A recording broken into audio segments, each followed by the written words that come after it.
Hello everyone and welcome to another session at the marvellous Bibliotopia on this most beautiful day. My name is Alex Clark. I am so delighted to be joined by these two wonderful writers, Alissa Ganieva and Bothayna Al-Essa. We have been laughing too much this morning, have we not? We've just decided that if we start with a huge smile, our thoughts and conversation will follow. But a couple of minutes ago, when we were sitting backstage, we fell completely silent, having been chatting.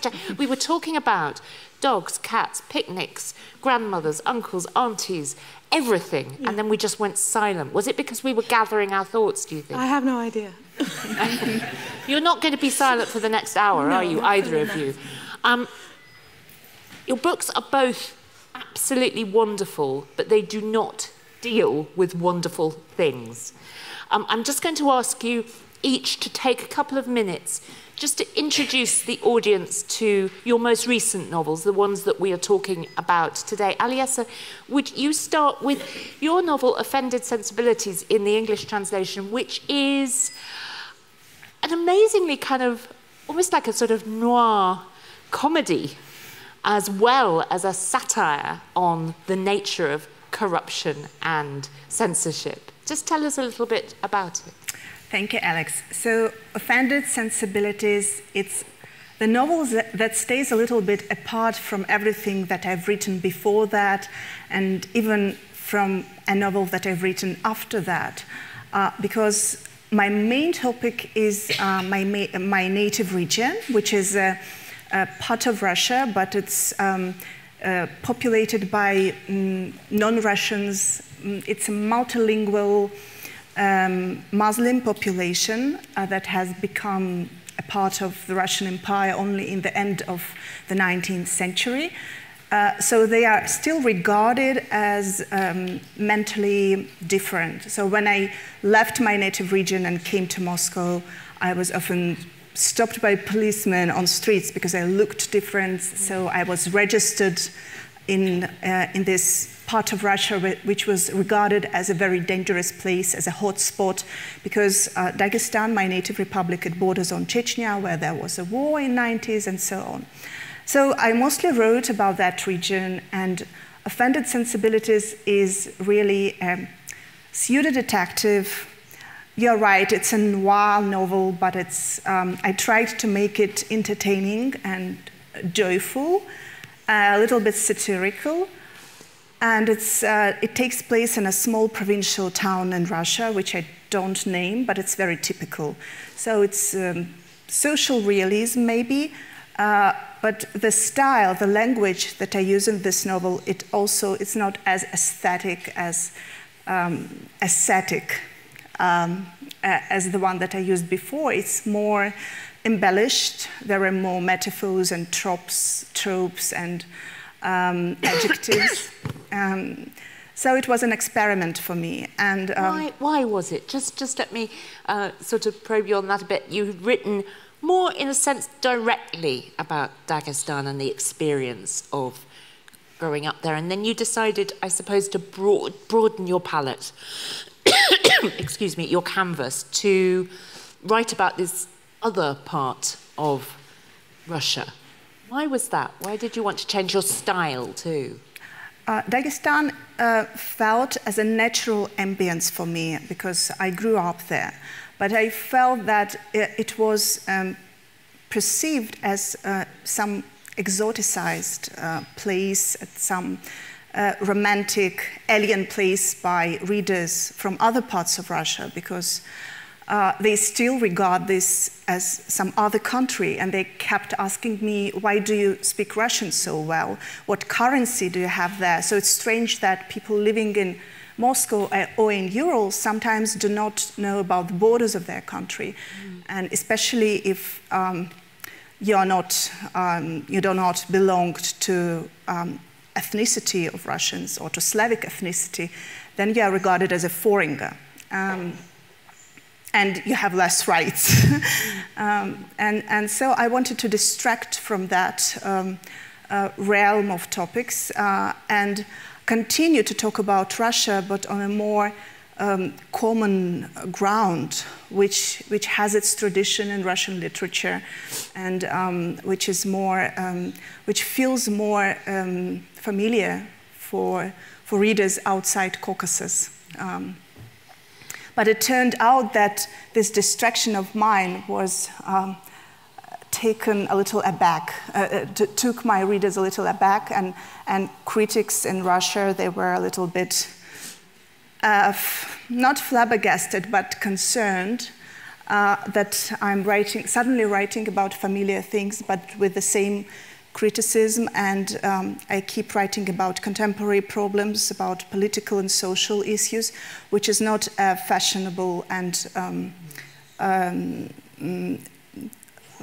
a fashionable theme in Russian literature today. Yes. Maybe because it's not very safe to talk about these things. Well, quite. I mean, I think if you're flabbergasting or surprising critics, then you're doing the right thing. That's a good sign, isn't it? I hope so. And if you're surprising them by changing direction. I think maybe, Bothayna, this is kind of similar to you. There are lots of similarities, despite the fact that you come from very different places. You've travelled here from Kuwait, and that's your context for writing. That's where you set your books. That's the country that you write about. But you are both writing about places that occupy very, very interesting topographical, geological, geopolitically significant areas. You have these vast neighbours at all sides. You have people who are attempting to impose ways of life and political realities that are not of your choosing on you.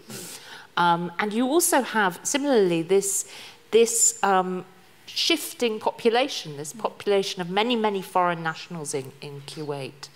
And against that, you are yourself then creating a national literature. And I wanted to ask you, the reason I kind of introduce it that way is that your amazingly fabulous kind of novel, The Book Censor's Library, is really getting to grips with the importance of books and what happens when they fall foul of a regime. I wonder if you'd just describe to us what the book is about. Yeah, thank you, Alice.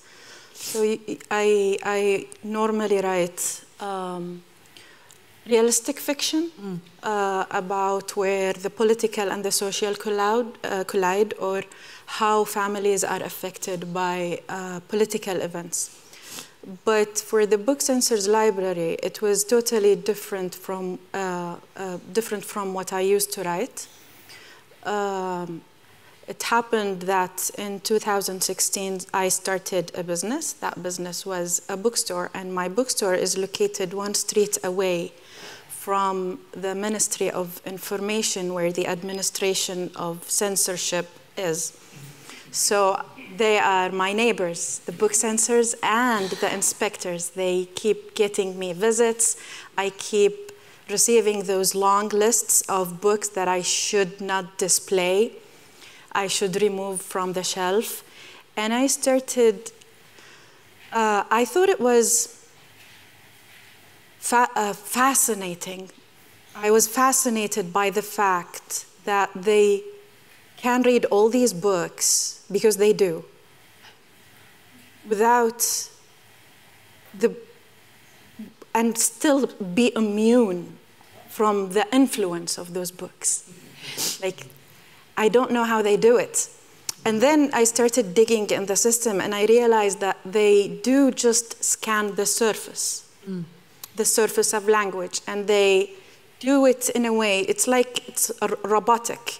When they detect words that may be problematic in some context, they pay attention. So it's always lines and paragraphs that are out of context. And you have also, you know, the classic three taboos, God, the government, and sex. So it's really about creating like a family tree of words. Like if you go government or regime, you go with all the words that, because I think some words have this magnetic field where other words are drawn to. So it's like if they have a list somewhere with all the forbidden words that we cannot use. So I decided to write this book. I write a book that has the problem of censorship in its very core, in its very plot, and yet never give them the chance to ban it because I'm gonna clean the surface. So I realized, like, if you alter some words and play with vocabularies, they wouldn't know. Like because we are an Islamic country, if you use the word Allah, it has this Islamic context, and then it becomes sacred, and then everything you have to say has to fit 100% to the official doctrine. But if you use another word like Arab, which is translated to God, you can get away with it. So I used words of body parts, but from ancient Arabic, because they had no idea what I was talking about. I did this, I played this game in the book just to test. It's not just to do that. Of course, I wanted to write the story, but one of the reasons is to really criticize censorship and get away with it, which I did. But did you have that fear that even at that point, I mean, you describe both in your experience of running a bookstore and in this book itself that censorship even then will sometimes find a way. It will fit a crime to something that it wants to get rid of, if it's even slightly disquieting in any kind of way. Well, I've been interrogated and I've been to court multiple times because of different books. But for that book, I think I won. Yeah, there is a wonderful thing. If you get the chance, you wrote an essay about the experience of running the bookshop and having this dream, and that I had to write down this phrase. Your bookshop, I think it's called Takween. Am I saying Takween? And you said it was not so much opening a bookshop, it was a romanticized journey of self-destruction, which doesn't sound great. I don't know. Sometimes I think I'm just crazy. I don't have a rational decision that would explain the choices I make. But you wanted to do it. I just wanted to do it. I wanted a bookstore, yes. Alissa, I mean, again, some of the similarities that are coming out here is the way in both of your novels you are talking about how bureaucracies exist as instruments of state control in which people become trapped. They become trapped in those hierarchies. It's what we see in this kind of paranoid structure at the heart of offended sensibilities, which again then has to live within the context of the blasphemy laws, which are one of the sort of engines of the novel. I wonder if you'd explain a bit about that, about what happened then when those laws were brought in, and how you wanted to talk about them in the book. Yes, you know, if bureaucracy and corruption are rather universal things, and on the other hand, there are so many peculiarities that are typical for Russia. And this novel was written before the invasion into Ukraine took place 3 years ago. But all these anti-humane laws were already introduced. Many of them were introduced, but they were in a sleeping stage. So the real cases when people were actually accused of offending sensibilities of believers, or comparing Stalin's regime and Hitler's regime, or doing all sorts of things that may lead you into prison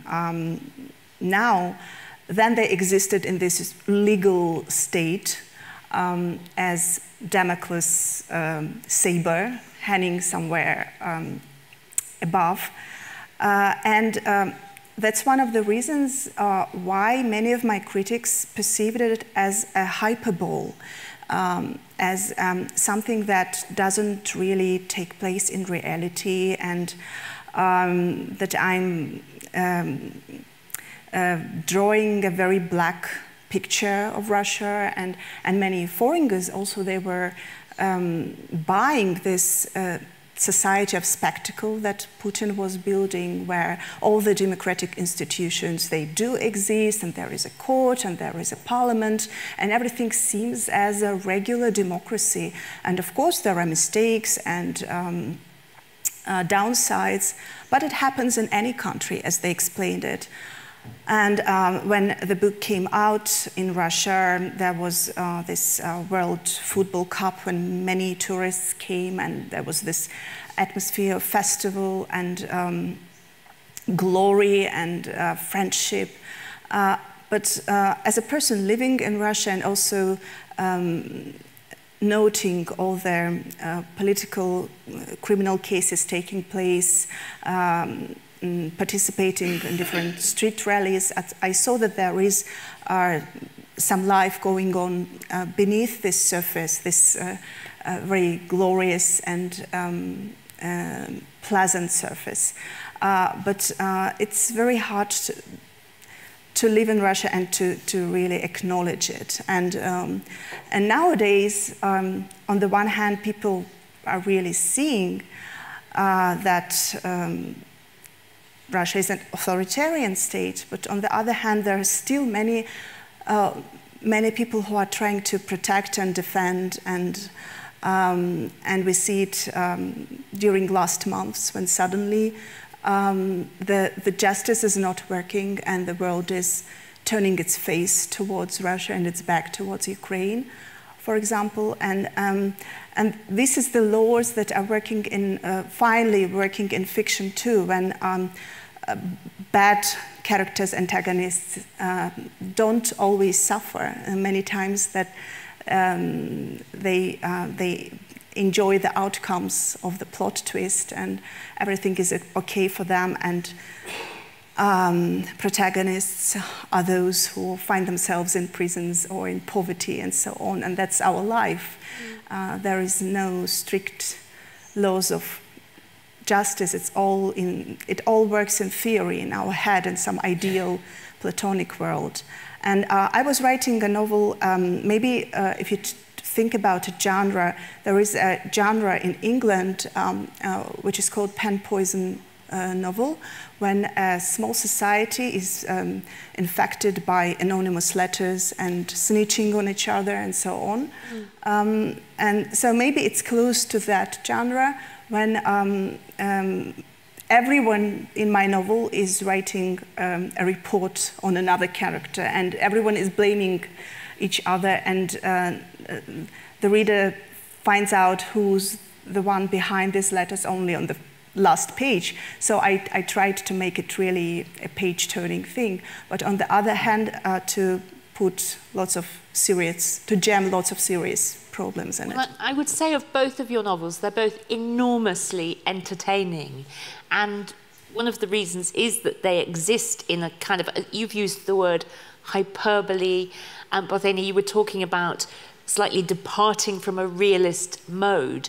But one of the things that strikes me is you were talking about, both of you, living in realities that are, well, actually fractured in certain ways, trying to represent the world that is around you, which is claiming to have a coherent reality, but which you know is porous. So, for example, Bothayna, you were talking about you know, censors who must remain immune to the content of books.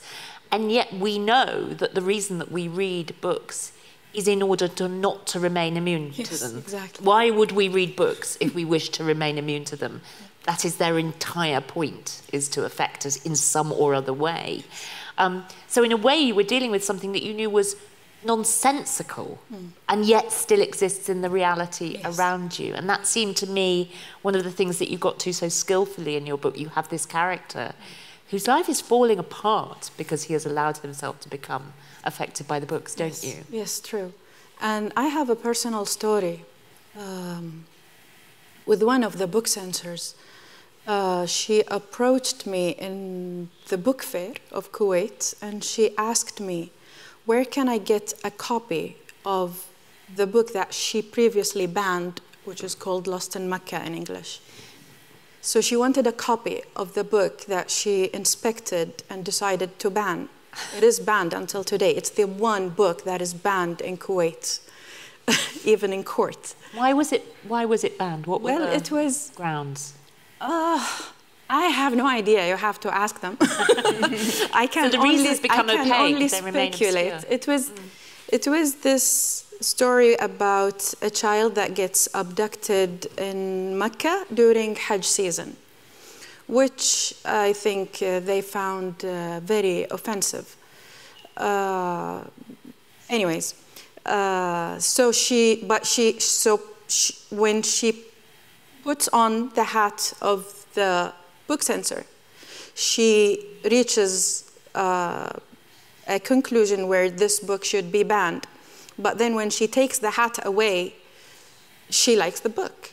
And she wants a copy of it for her personal home library, because the book that she read belongs to the ministry, which they will burn at some point, because they cannot just stock books forever. It's a finite space with infinite number of books coming every year. So I told her, but you banned that book. She said, yeah, I had to, but I want a copy now. I want a copy for me. I like the book. And what I did is I searched on the Instagram for one of those accounts that smuggle books and sell banned books. I asked her to buy a copy from that Instagram account, which she did. Yes, this becomes kind of clearer talking to you both, that idea that you are writing and trying to make sense of a world that itself is not really making sense at all. And again, in Offended Sensibilities, all these people existing really in an atmosphere of deep, deep paranoia, and yet with things happening, with kind of, imagine if you are a very paranoid person, terrified of what might befall you, and you go to the windscreen of your car and there is a note on it that says murderer. I mean, it's as if the world is kind of manifesting your worst fears. So it seemed to me you were both writing deeply kind of psychological novels in a way. But thinking about, I just wanted to ask you before I forget to, Alissa, when you first wrote, you didn't write under your own name, did you? Your first work was... It happened very long ago. A long time ago. I started writing. And why was that? There were lots of reasons, but first of all, I wrote about my native region, which was full of different clashes between different branches of Islam in those times, and there was insurgencies going on, and policemen were killed every week, so people were afraid of coming there as tourists. It all changed. Now we have another enemy. We have Ukraine, so everyone is... so the state is picturing another enemy. But in those times, a person coming from Caucasus was regarded as a potential terrorist. And I was touching quite sensitive matters, and it was my first piece of fiction. And I was trying to imagine an author, because I was a little bit afraid to write a long story myself. It was a small novel or a long story. And I imagined an author, his biography and background. And I even found a portrait of a guy who looks a little bit like my pseudonym, the bearer of my pseudonym might have looked. And I submitted this manuscript to a competition of young writers, so it went further. It was longlisted, then shortlisted. Then I had to register a fake email and give interviews. And so it was lasting for several months when I was playing the role of this young author, talking to journalists, flirting with female journalists, and sharing this fake picture of me and so on.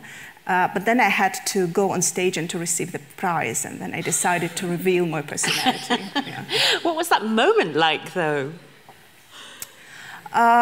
People couldn't believe it, and so there were so many discussions about women's writing and men's writing in those times, especially after that case, because the jury, the members of the jury of that prize, they were sure that my piece was written by a man, because they said that's such a vigorous masculine style, and you could say that it's written by a man. Maybe you have some ghostwriter who's... Oh, they wouldn't believe it even when you revealed yourself. Yeah. Wow. They couldn't believe it, and I remember there was a scene of a wedding where in Dagestan, when you invite someone for a dance, you hand a sort of embellished stick with some textile wrapped around it. And I named the textile, the particular textile. And one critic said, yes, I should have known that it was written by a woman, but no, because no man could distinguish, I don't know, cotton from wool or something like that. No, impossible for a woman to do that. It's incredible. So there you are with your fake Instagram account selling Censors, the books that they have censored. Yes. There you are. Doing things that only a man could do under the guise of a man. So your identity itself begins to kind of fracture by necessity, really. I wonder if I could ask you both to talk a little bit about something that fascinated me when I was reading your books and reading about your life and work. Coming from regions that are, as we've said, they're comparatively small by population and affected deeply by what is going on their borders, but also have different populations.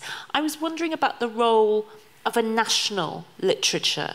And I know certainly Kuwaiti literature in translation, in English translation certainly, that landscape has changed a lot over the last few years. But when you were growing up, what was the literature of home for you?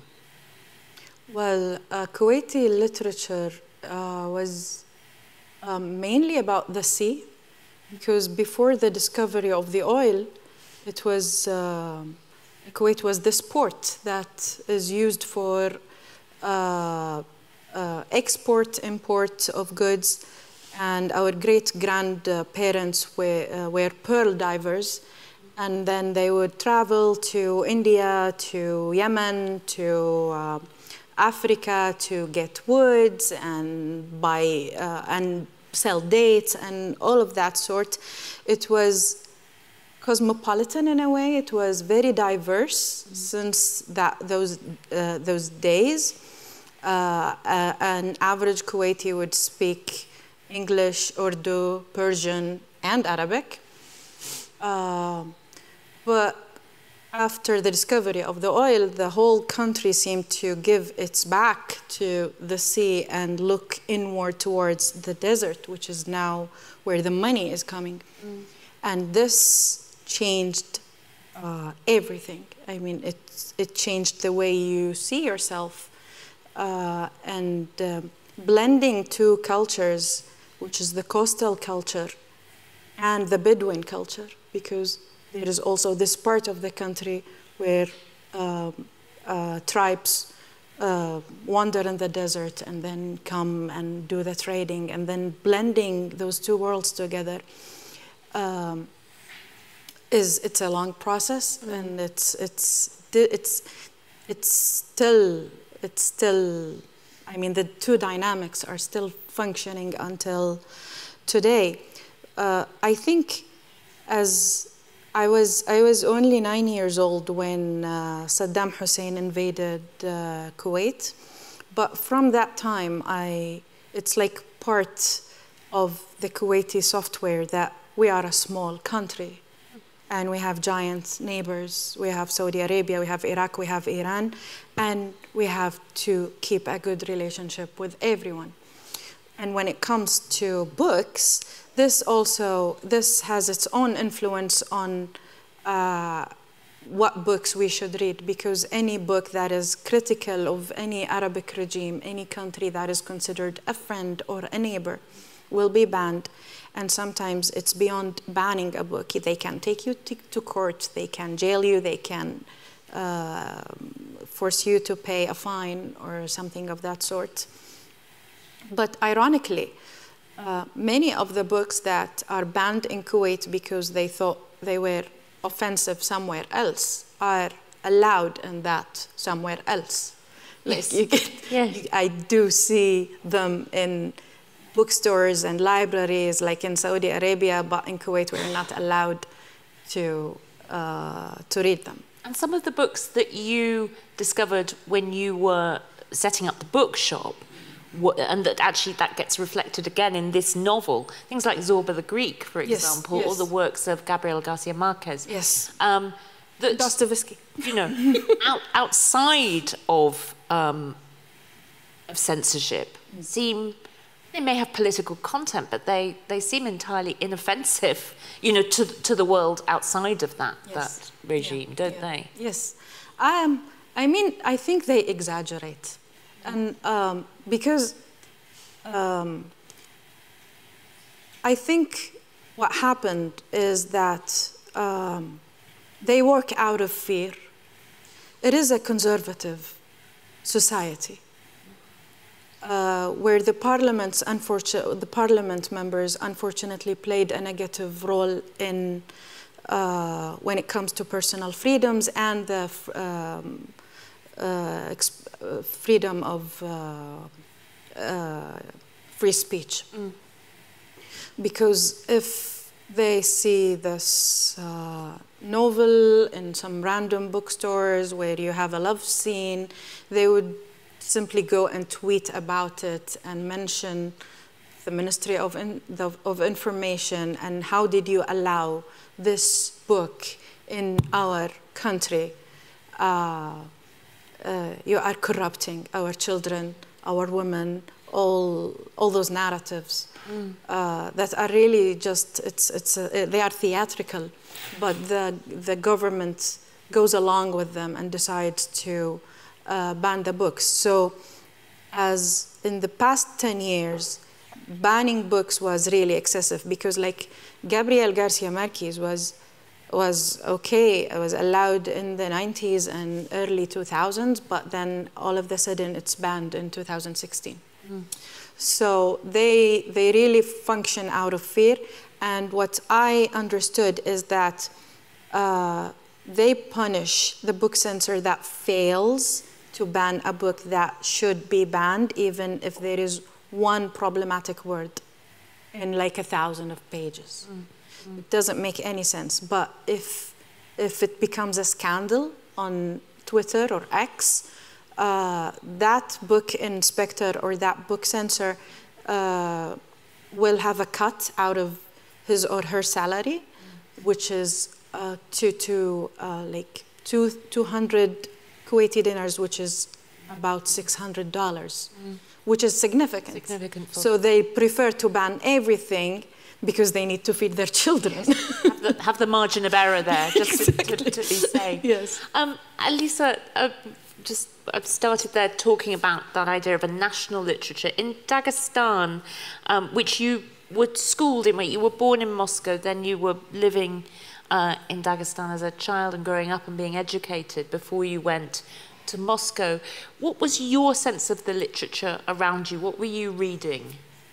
I was mostly reading Russian literature because Dagestan is a place where around several dozens of ethnic minority live, and all of them speak their own language, and some of the languages are spoken only by 300, 400, 500 people, so they're really dying, and there are 11 official languages having their alphabets and some magazines and so on. But in practice, they are not very well they're not very well treated. And so all my education was held in Russian, of course, and we had a lesson called Dagestani literature, where we read Dagestani authors in Russian translations, because most of my classmates didn't speak their native languages, and mine is very domestic and is not very literate and lofty. So we read it in Russian translations, more so because they all write in completely mutually incomprehensible languages, though we are all Dagestani. And the landscape, it also adds to it, because like Switzerland, Dagestan is the place where there are lots of mountains and stone labyrinths, and behind every mountain there is a different ethnic minority with their own customs and costumes and so on. And now it became more and more unified, first of all through the influence of Russia and Soviet regime, and now through the influence of Islamization, which is coming from mostly Saudi Arabia, when all the youngsters and younger generation are trying to emulate this prophet's lifestyle and wear hijabs and so on. And so there is a big generational gap between our parents and people who are maybe 15 years younger than me. They speak completely different languages. The younger generation do not acknowledge their ethnic identities. They say it doesn't matter what we are. Our belief system means much more than our language or our authentic roots. And parents are more secular, but so they don't even have a common language, and older generation who do not speak Russian, they can't communicate with their grandchildren. So there's a fracture. So, yeah, there's a big fracture. So I grew up in a town, in the capital of Dagestan, where everyone spoke Russian, but a peculiar version of it. There were lots of dialectal expressions and also inclusions of different local words, Persian words, Turkic words, Arabic words, and it's such a mixture of languages which I use in my colloquial speech when my characters argue and talk with each other. It's a little bit different Russian, and some of my Moscow editors had some troubles reading and coping with these dialogues, and they kept asking, what language is it? Is it Russian or not? So yeah, there is this heterogeneous nature. When you were, I mean, thinking about what you're both saying, really, and just before we come to the audience for some questions, one of the things you're both describing in different ways is this idea of a kind of self-censorship as well as the censorship from outside, a sense of acquiescence in a way. And as writers, that is a place you can't sit. Your work has to occupy a different space for it to have life and for it to have meaning for both of you and for your readers. And I wonder where you think, thinking of, again, the theme of our weekend, where you think that leaves you as writers, where you derive your own motivation and power, what you think literature can do. I've asked a lot of questions there, wrapped up in one question, and I open it up to you, to either of you, to answer first. I guess there are two types of Russian. I do not of writers. I don't know if Bothayna agrees with me. Some writers write every day. They make notes and they keep this this line of incessant writing just to keep themselves in the form. And another group to which I belong, they have these giant gaps between bursts of writing. So I don't start writing until I have a clear idea and the structure of the plot and characters. And so sometimes this gap becomes quite wide, and it makes me nervous because, you know, when you're already a participant of the literary process, there are so many expectations built up, and also you have a certain reputation, and if you stop writing like before, or you change your style, as I did with Offended Sensibilities, it may confuse your readers or publishers, and you need some internal strength to do that and to risk a possible success or something like that. But it's very important for me to keep experimenting and to keep searching for new ideas, though they might not turn into book immediately.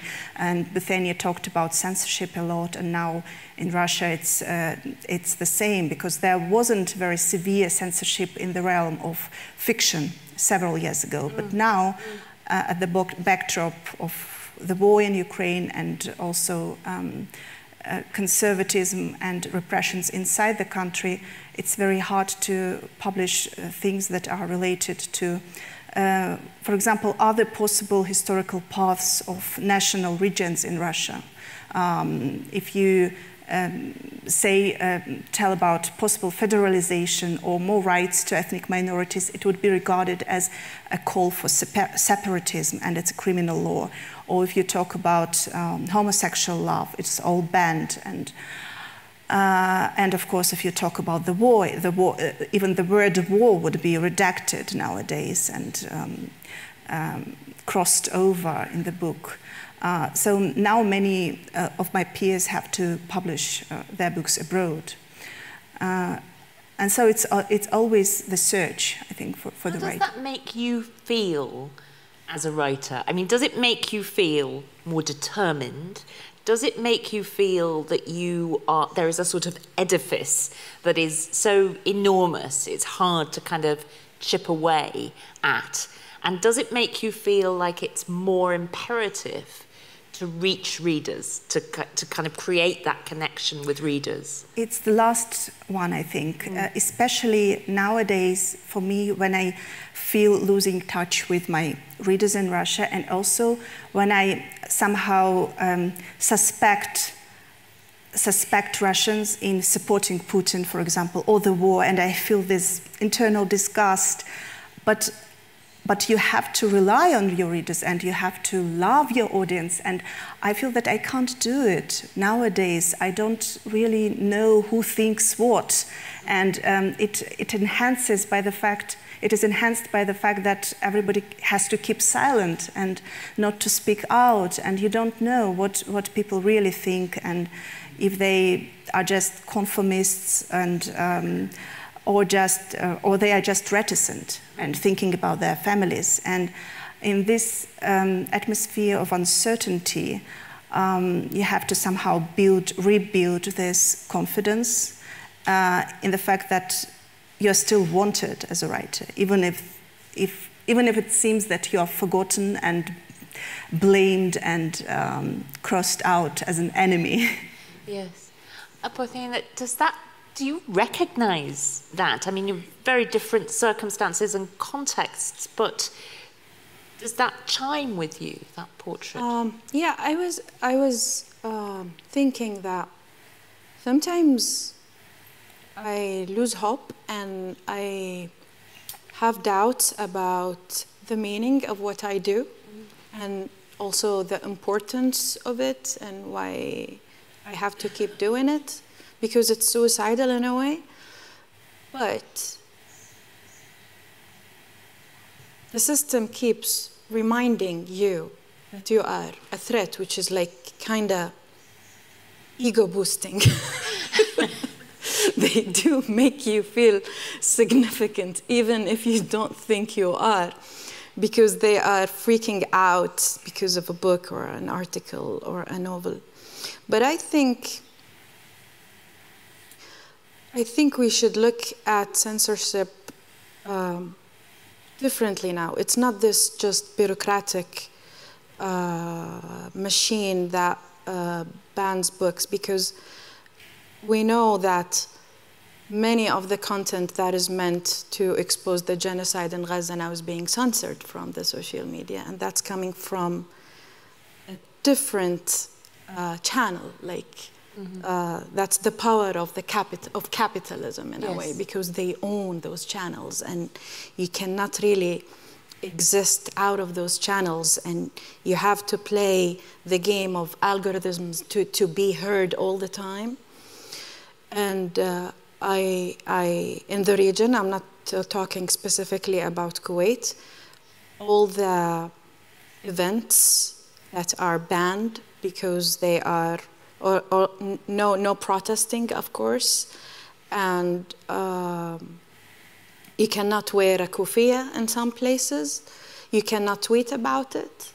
Everything that they are doing is silencing us, not just writers. They are really silencing everybody. I think the only way, for me as an Arab now, I think the only way for an Arabic person to be happy in such times is to be a psychopath. Because we are denied the right of empathy, of normal empathy with our own blood, which is the weirdest thing. I've never experienced anything like it. It's really hard, and it makes me think about writing again. There is this book that is called Kalila Udumna. Maybe Gitanjali knows about it. It was officially, first it was I think 800 years old book. It's a very old book. It appeared first in India. It is about this philosopher that is called Baidaba, and a king that is very brutal and oppressive that is called Dabshalim, and how the philosopher decided to tame the king and really make him listen and make wise decisions for his people through telling him stories. It's very similar to the Arabian Nights, where Shahrazad is taming the brutality and ego of Shahrayar by telling him stories. So those stories were just animal stories, like the crows and the elephant and the mouse, and like they really sound naive, like children's stories, but they are very political in their core. And that book appeared first in India, and then it was translated to Persian, and from Persian it was translated to Arabic. It is considered the first book of Arabic prose. Surprisingly, it is translated, but also the Arabic translator, who is a very well-known writer, who was brutally killed by the Khalifa at those days. It was, I don't know, القرن الثاني الهجري. It was like, I'm not sure which era. You should Google this. Anyways, he also added his own text. But what strikes me when I read about this book, and I'm currently reading the book, and I'm taking my time. It's been months, and I've been reading those like bedtime stories about animals. Is that it really appeared in a point of a political chaos, where things are changing, and where the rulers are becoming more and more oppressive. That was the core of Arabic literature. And sometimes when I lose hope, and I do lose hope a lot, especially recently, I think about that book, and I say it all started this way from the beginning. From the beginning, Arabic literature was about how to confront authority, how to make it more humane, how to make rulers listen, how to take the sides of the people and less privileged ones. That was like the core of it, where it's all coming from. So I am a descendant of those traditions, and because of that, I don't have the luxury of giving up. So I don't intend to, but it's not easy. Thank you very much. That was really, I felt very profound and emotional for you. It is. Yeah. Thank you. Shall we have some questions from the audience now? I think we have a couple of roving mics, and we'd love to get you involved. There's a question here in the third or fourth row. Yes, just Johan. Wonderful. Thank you. The microphone is coming to you. Thank you. Sharafna. Salamat. Alaykum assalam. Very fascinating to listen to both of you. I think you're very brave and challenging writers. I just wanted to ask you, in Kuwait, would you say that the situation is similar to what I saw in the film Reading Lolita in Tehran? No. Not that bad? No. But getting there? No, not to that extent, no. I mean, Tehran is more extreme when it comes... And neither of you are actually scared of what could happen if you had extreme censorship or extreme security positions from the government? Thank you. That's a really good question. I am scared, but I try not to let the fear control what I have to say, because it's really crucial that when you come all the way from a distant place like Kuwait to meet people you've never met, maybe you will never see them again in your life, I think you should really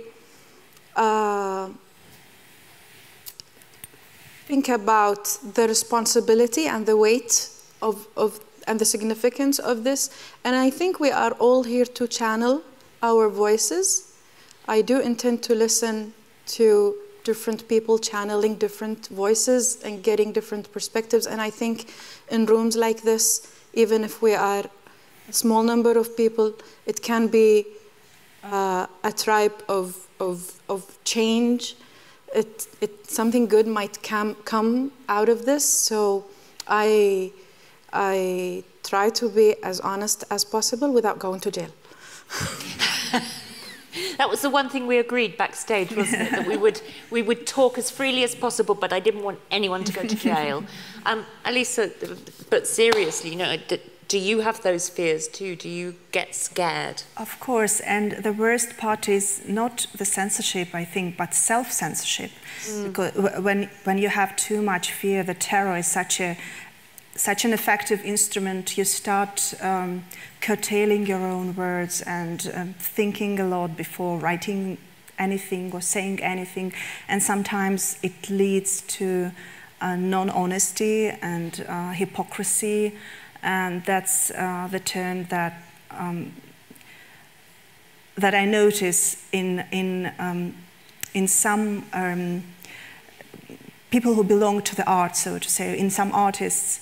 And I'm very afraid to fall into this myself. So it's partly, isn't it, because those kind of changes, that idea of falling into a sort of orthodox way of thinking, a kind of thinking what people, second-guessing authorities, can happen so gradually. And it's also not only fear of government or a state, it's also the fear of your community, of what people around would say, your family and friends and relatives. And if you have a conservative background, as I have, so where people are much more reticent than those living in other parts of Russia, then you get criticized for anything you say or do, or any of your actions. So you have to adapt to it. Thank you. Do we have yes, there's two questions in this row here. We'll start with, thank you. Merci. Thank you very much. Superb and moving messages. How can we build together with you the future you hope and we should build together? Thank you. That's a big question. Yes. Well, we may say first steps. I understand. Thank you. It's a very good question. It's a question in a way we're all in different ways asking. But it is a big question to I'm going to answer. answer the book as a bookseller, not as a writer. It's easier that way.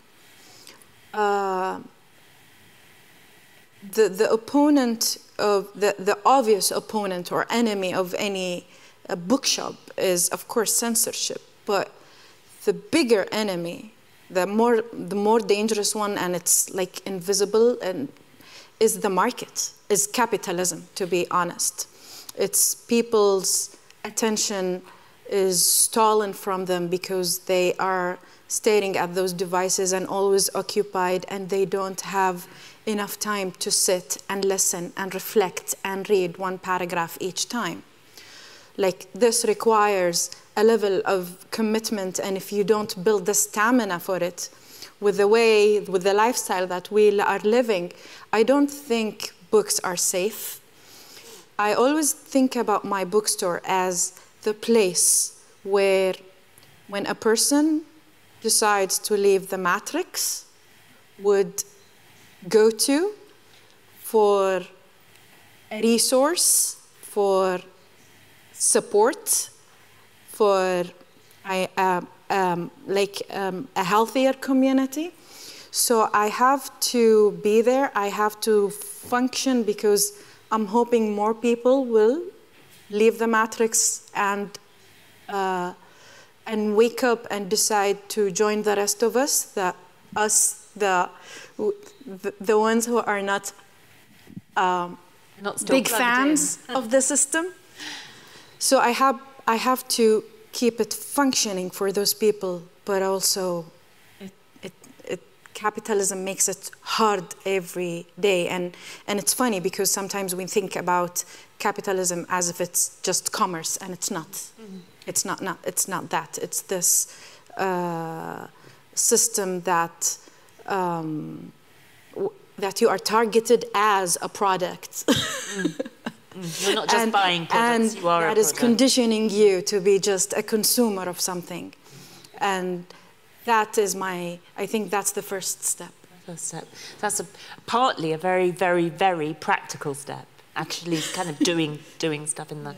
I can add that as for books, many times it's a choice. For a writer, it's a choice between quality and success, and for a reader, it's a choice between easy pleasure and some complicated text that may get you depressed, and so it's very hard, and also developing the taste for good literature means a lot, because sometimes you can't even distinguish or say for sure if something is bad or good, and it's very important to have this internal vision, and communication plays a big part in it, and meetings like this, and I'm very grateful for Jan Michalski Foundation and for the whole audience, that you have this curiosity for something alien, for something maybe not very interesting initially, but still you came and you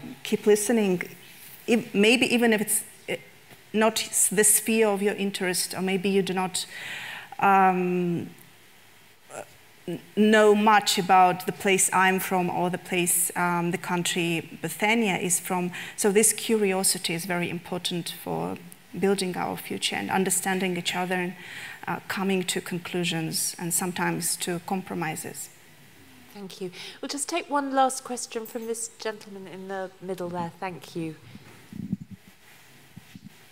مساء الخير، أهلا وسهلا بيك يا بوثينة في سويسرا. مرحبا. I'd like to form this in two shapes of like comment and a question for Bothayna Al-Essa. First thing that I'm quite familiar what was she were telling about the censorship in Kuwait, and like 2 decades ago there was like a very incident in the Kuwait book fair. They banned a lot of books, although they have invited the authors of these books to the fair. Yeah. This was really weird, and I was dealing with this because I was by this time a journalist based in Cairo, so it was really weird for me. The question, or you have mentioned that you are losing hope nowadays, or that recently. And I'd like to ask you about, as an author, not as a bookseller, and I'm really so happy that you are really so proud about your career. You are introducing yourself as a bookseller, not as an author.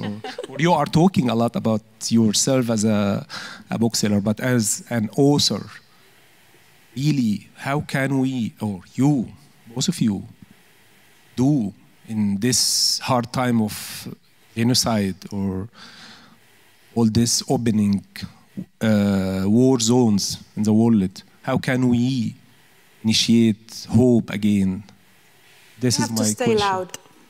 Stay out. Stay loud. Stay loud. Stay loud. Oh. Not stay out. have to stay the opposite of staying out. No, we don't stay out. We stay loud. Stay loud.